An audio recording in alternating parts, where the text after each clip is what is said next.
One of the biggest challenges that people like me and you, people who are coaches, consultants, speakers and trainers, people, small business owners, that we face is this. It's the price objection when we talk about our fees. Now, I know how to handle this. Now, it doesn't work every single time because nothing does when you're dealing with human beings, as you and I know, but it does work brilliantly, and I'm going to share it with you now. My name is Peter Thomson. I'm delighted to be with you and have this opportunity to share with you yet another tried and tested and proven idea. I'm the UK's most prolific information product creator, and over the last 27 plus years since I sold my business and semi-retired, I've been sharing my knowledge, experience and expertise with people like me and you, coaches, consultants, speakers and trainers, and helping people getting paid the right level for the value they deliver to their clients and building businesses and lives of choice. Now, this particular problem is summed up in the expression that I've got here, and the solution is here as well. Here it is. Let me show it to you, and then I can read it at the same time. The price objection is not created in the moment you state your price. It's created by mistakes unwittingly made much earlier in the conversation. So let me say it again. The price objection is not created in the moment we state our price. It's created by the mistakes we unwittingly make much earlier in the conversation. Now, what are those mistakes? Well, there's three of them that I want to deal with today. And the third one is an absolute cracker and a whole different way of thinking about our business. So mistake number one is this. It's not doing enough gathering before we do the presenting. I firmly believe that the sales are made in the gathering stage as people answer our questions.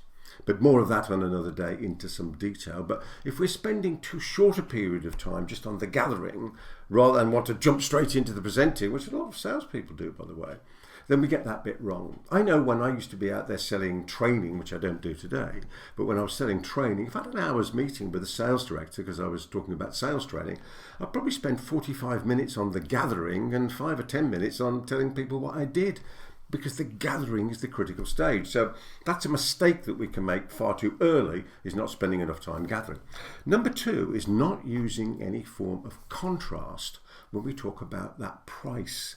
So if we don't position the price properly, then we're going to get price objections. So we need to think about the various ways in which we can contrast that price, whether or not it's another way of getting the result that we're going to give somebody, and that way is far more expensive, or if there's a contrast in the amount of time or in the quality of the result. But contrast is really important. And the third one, which I said is the cracker, is not positioning ourselves as the expert to our clients, because when we do not position ourselves in that way, then we get shopped just as though we're a commodity, and it becomes, well, you can do this and this other person can do similar, and then they can do that over there. And no. It's got to be that we are the only person who is able to provide that level, that quality, that consistency of the product or service that, or the advice or non-advice that we're offering if we're coaching. So these are three important ways that we can take away and use straight away to avoid making the mistakes we sometimes unwittingly make earlier in the conversation, which in turn prompt the problem of the price objection. So it's not gathering enough and presenting too soon. There's no contrast to our pricing or fees, and it's not positioning ourselves as the expert. Now, if you've got any comments on this, then certainly put them in the boxes down there. We can start a dialogue. And in the meantime, I continue to wish you every success in all your adventures in life, as you have freedom from anything that may have held you back, and freedom to be, do and have, always in that order, to be, do and have whatever you set your heart and mind upon. I enjoyed putting these together for you, and I'll see you on the next one. If I can help you in any way, contact me at this address, success@peterthomson.com. Let's have a conversation. See you soon. Bye-bye. Thanks for watching. Subscribe and hit the notification bell for more videos. Then click to watch the next video. Remember to visit our website at peterthomson.com and download your free copy of my latest book, How to Write Your Business Book in 5 days or less. Until next time, every success.